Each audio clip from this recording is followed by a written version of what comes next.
Ang palasyo, umapilaho ng pagtitiyaga sa gitna ho ng akusasyon ni dating Ako Bicol Party List Representative Elizalde Co. Habang ang itong si House Majority Leader Marcos nakahandang humarap ho sa Independent Commission for Infrastructure anumang oras. Alamin natin ang buong detalye ng balitang yan, tinitukan ni Bombo Annalise Soberano. Umapela ang Malacanang na hayaang matapos muna ni dating Congressman Saldi Co ang kanyang serye ng mga video bago bumuo ng pinal na reaksyon sa kanyang mga akusasyon. Kabilang ang umano'y mahigit 50 billion budget insertion na isinasangkot niya kay Presidential Son at House Majority Leader Sandro Marcos. Ayon kay Palace Press Officer Undersecretary Claire Castro, nagbigay naman na ng pahayag si Sandro Marcos at sinabing isang kasinungalingan ang mga alegasyon ni Co.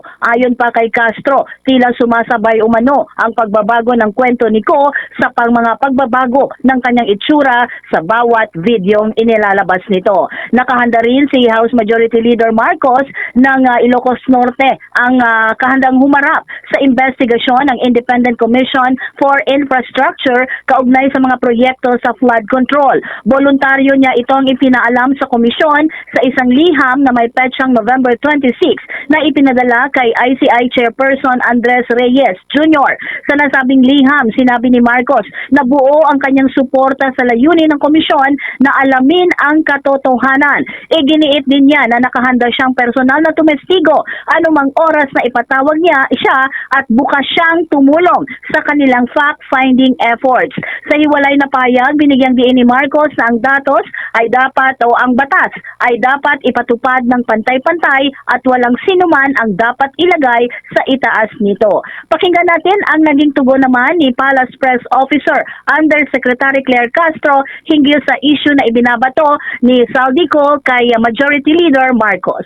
Hapon po kasi may pasabog si dating Congressman Saldi Co at isinama na po niya si Presidential Son at House Majority Leader Sandro Marcos. Alam po ba ni Pangulong Marcos yung akusasyon ni Saldi Co laban kay Kong Sandro na sinasabing nag-insert ng 50 billion may nagkaroon siya ng 50 billion budget insertion. Ano po yung reaction ni Pangulo dito? Unang-una po ay nakapagsalita na po at nagpahayag na po ng denial si Congressman Sandro Marcos. Yan daw po ay kasinungalingan ayon sa kanya.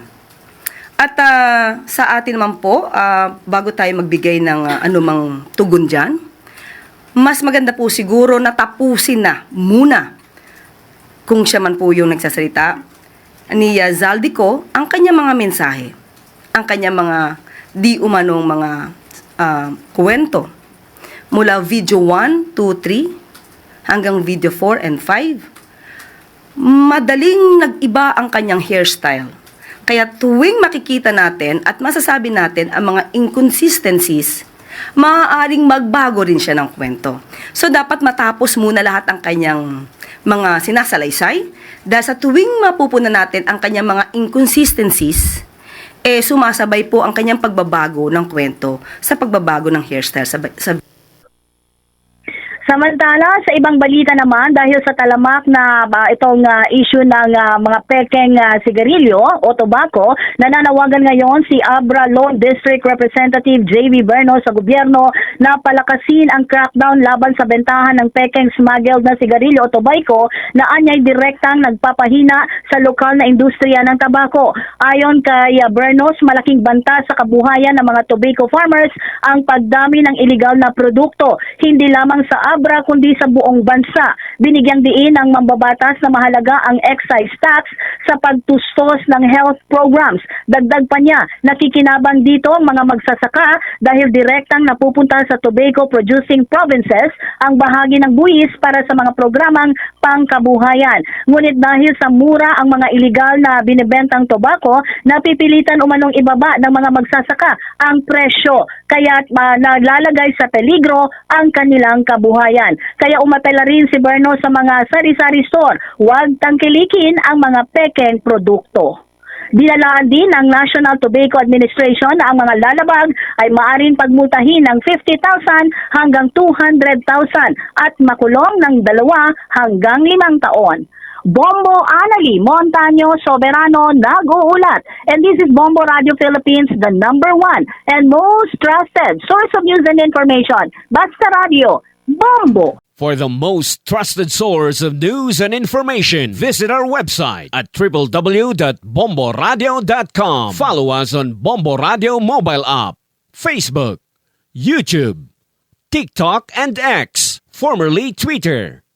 Like, share, and stay connected. Anytime, anywhere.